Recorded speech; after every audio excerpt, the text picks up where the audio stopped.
Voilà, Jambo à tout le monde, hein. Comme vous le constatez, nous sommes toujours au là-bas. À Penza Bongo Tozana Stade Manika, ça fait la Kolwezi, et si Penza, la première dame, Denise Nyakiro Tshisekedi, au Penza, Aloba qui était à fêter na ba maman, Lelo Penza, aye Penza ko fêter bongo na ba maman, les épouses militaires et policiers, à Penza na kata stade, au Penza a pesi bango Penza, ba cadeau et belé, longo bongo na gouverneur bien sûr, il y a province à là-bas, maman Fifi Mashuka Saini au Penza lelo, ba sepeli ici, ba maman militaire, ba maman ba épouse militaire et policier en tout cas, tant que première dame, topé moi si suprême, Félix Antoine Tshisekedi Tshilombo, en tout cas sa femme, la première dame de la République démocratique du Congo, a sepeli bongo de longo na ba mama a wanakata ville ya Kolwezi na province à Lualaba, en tout cas bien sûr c'est l'invitation également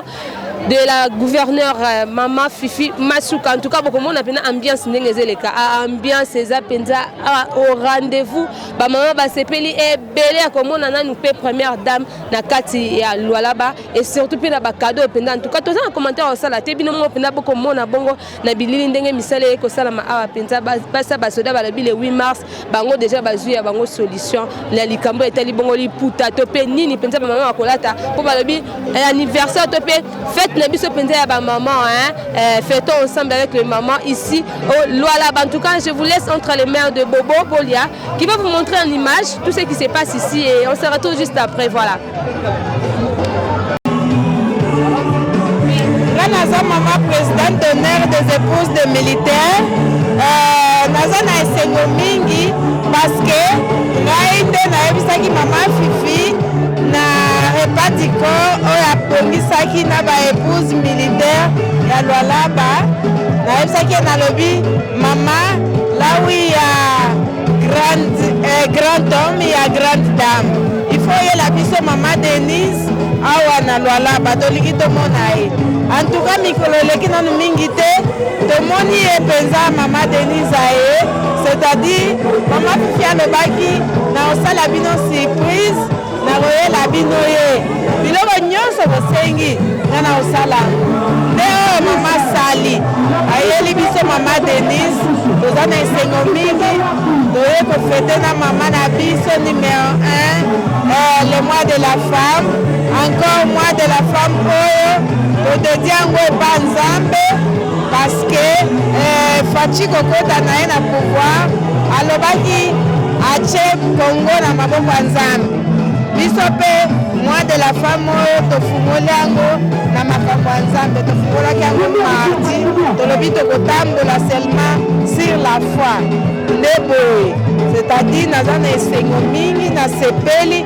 koya ya mama Denise surprise munene mama na biso oyo kofete na biso mois de la femme pas seulement ça akabeli bamama maputa mutu nyonso alati na bao batelemaki balati en tout cas mama beton batika yo tolingi yo mingi en tout cas tosouhaite yo bon séjour na Lualaba topesi mpe merci epa mama na biso mama Fifi Masuka Saini azobosa na biso te azokontinue na kosalisa biso en tout cas Nzambe abambola ye Nzambe abatela mpe mama Denise séjour na ye awa na Lualaba. Voilà très chers abonnés, comme je vous ai toujours annoncé que nous sommes au stade Manika à Kolwezi et Sika Penza, la première dame, la distinguée première dame, maman Denise Nyakiro Tshisekedi Penza Azala qui bongo elongo na basi ya basoda pe ya ba policier ya Lualaba. Donc na yango penda tokuta pe na ndeko, mbote ndeko. Mbote maman journaliste. Voilà, c'est présenté par Bandeko pe ya ba côté là na partout dans le monde. Voilà, moi je réponds au nom de Chims Petit Béton, Bobby, l'homme des armes non conventionnelles. C'est pour dire que nous sommes très contents de vous recevoir ici chez nous. Merci beaucoup, nous également, les plaisirs est partagé. Voilà le Penza Tomoni Awa, ambiance au Ezali, Penza Koreni, Nakati Nesika. Arrivé dans la première dame Nakati Mboka, Kolwezi Tope Nakati Lualaba, yo mona ki on ndenge ni etake Lualaba. Mais maman journaliste, tu as mis première dame, hein? Tu as mis première dame, à dire moi si à Mokonzi Mboka. Vous comprenez? depuis que le Congo est Congo, c'est la première fois que nous allons la première dame. De tout ce temps ici, nous allons qui n'a pas basi et bakonzi. Vous comprenez? Maintenant, actuellement, nous avons une dont la très distinguée première dame. C'est pour dire quoi? La première dame aïe awana kolwezi na Lualaba. C'est la première fois depuis 18 ans et l'équi. Les lots ont 4 ans. Première dame aïe. Parce que bamosusu bandongolo miso balobaki ke akoyate. Bango bayambaki oya bango tokotanga kombote. Mais abiso Marie-Thérèse, maman gouverneur ayambi première dame. Voilà le pourquoi vous allez constater avec moi. Il y a toute une joie. Nous sommes mobilisés comme un seul homme. Pourquoi Toyambi, première dame, moi si à Mokonzi Mboka, Fachi Beton, aïe, qu'on honorait, qu'on palpait du doigt, Oyo Misala et Osalema, Namboka ou na province là-bas. Voilà, kasi comme on a penza kozala pendant 4 jours, oui. Babete polémique meneza makasi na likambo ba ndeko ebele ba koloba pona nini te première dame a kenda ki na est et sika bi penza bitumba ezali mais a préféré aya na Lualaba nini penza oya ki koluka kasi na Lualaba. Vous savez, c'est la première dame. Le pays ici nous appartient tous. Vous comprenez? Et n'a pas de limite. On ne peut pas la donner les injections pour dire que non, yo qui ne place boye qui ne quand même. C'est-à-dire la Est, à ce qui qui 2 ou 3 fois. Vous comprenez? Elle a le droit de circuler dans Moka Mobimba. Atala, le lot à choisir surtout que les amours de la femme à habiter na okende na fêter na basi surtout vous allez bomona bino nyoso basi nyoso bozomona basi ya militaire ba mobile babali na bango priso bazana nini na est ba obunda pona mboka na biso mais yepe a binono na kende na fortifier bango na fêter na bango pourquoi bakoloba ke non pourquoi azokendela na est na biso pe toza basi ya militaire nde alobaki te na kende pe na Lualaba na fêter na bango na mona péché te polémique yo mona eza polémique ya lukuta bazangi eloko koloba mais na biso bino ke première dame tonga ko uta awa peut-être que ne place mosusu province mosusu et ainsi de suite batia polémique te ba nyo so zo na biso en tout cas ba na biso na biso bino boye première dame azana droit ya okende partout oya komona ke na fêter na basi ya militaire nde oya ye ko honorer surtout misala ozi mboka ko honorer basi ya militaire na on a péché te ce n'est pas ma bé vous comprenez seulement que les ennemis de ce pouvoir le mécontent balingité ba osala débat moko za na tinate biso bana Lualaba tolobi merci beaucoup na mokonzi ya mboka parce que accordé les commandants suprêmes Fachi Beton les magistrats des forces armées Tozanaye en tout cas nous sommes de cœur avec lui. Nous disons encore merci beaucoup au chef de l'État de nous envoyer la distinguée première dame de venir nous visiter. Vous comprenez? Et surtout, nous disons aussi à Marie-Thérèse Fifi Masuka Saini, la gouverneure foule de la province du Lualaba, de faire appel ou d'inviter la très distinguée première dame. Et enfin, nous sommes avec elle ici sur place dans la province du Lualaba. Bamosusu, Bayambaki Oya Bango, Bayambaki Ba Oya Bango, mais Bisso, Toyambi, la distinguée première dame, Denise Yakero. Et la première dame, comment vous l'avez trouvée ici au Lualaba? Voilà, merci beaucoup. Nous avons salué à juste titre l'arrivée de la première dame. Nous sommes en train de préciser ici que c'est pour la première fois que cette dernière a foulé les sols de la capitale mondiale du cobalt. Nous parlons de Kolwezi bien entendu. Et celle-ci est venue dans le cadre de la célébration du mois de la femme. Comme vous le savez, elle a profité de cette occasion pour communier avec les femmes des différentes couches. Comme vous pouvez le constater ici, elle a partagé aujourd'hui avec les femmes des policiers et militaires. Elle l'était également, où nous pouvons également préciser ici qu'avant cela, elle a été dans différents chantiers initiés par le gouvernement provincial, avec en tête Fifi Masuka Saini, elle qui a salué à juste titre les leaderships, disons manifestes de la gouverneure Fifi Masuka Saini. Elle a visité les 2 ponts, à savoir les ponts Loudi et Lufupa. Nous sommes dans les territoires de Muchacha. C'était vraiment dans les cadres d'une descente ou d'une tournée vraiment d'itinérance. Elle qui est venue, elle ne s'est pas obligée de rester dans la ville de Kolwezi. Elle est partie même au-delà de Kolwezi pour palper du doigt et voir ce qui est fait dans la province du Lualaba. C'est vraiment encourageant aujourd'hui parce que, comme vous pouvez les remarquer, elle a eu à saluer quand même ses leaderships d'une femme comme elle, mais aussi inviter la population de la province du Lualaba à soutenir cette dame qui fait aujourd'hui la fierté des gouverneurs à travers la République démocratique du Congo. Au-delà de ça, nous pouvons également ici souligner un autre aspect, c'est l'aspect selon lequel la population de la province du Lualaba s'était mobilisée comme un seul homme afin de réserver vraiment un accueil très très chaleureux à la première dame de la République démocratique du Congo, raison pour laquelle vous voyez aussi différents hommes ou différentes personnalités bien entendu qui sont venus soutenir ces activités qui sont coordonnées en grande partie par les femmes sous l'initiative bien entendu de la première dame, laquelle a profité de sa présence dans la province du Lualaba.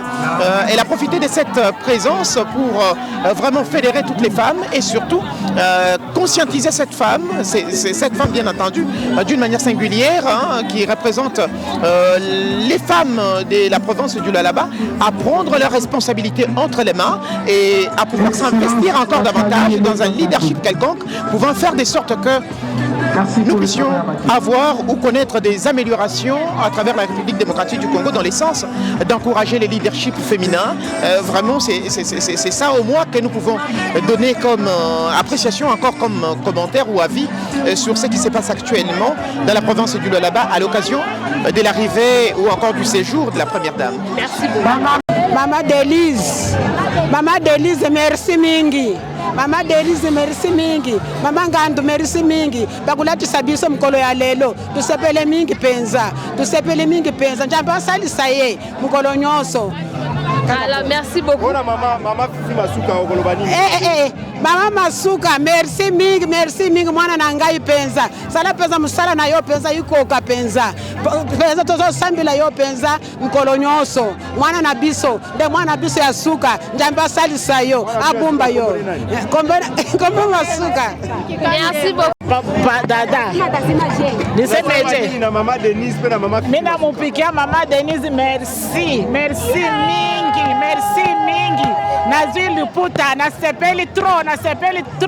Nzambe anani. Apambela biso mama, apambela biso. Na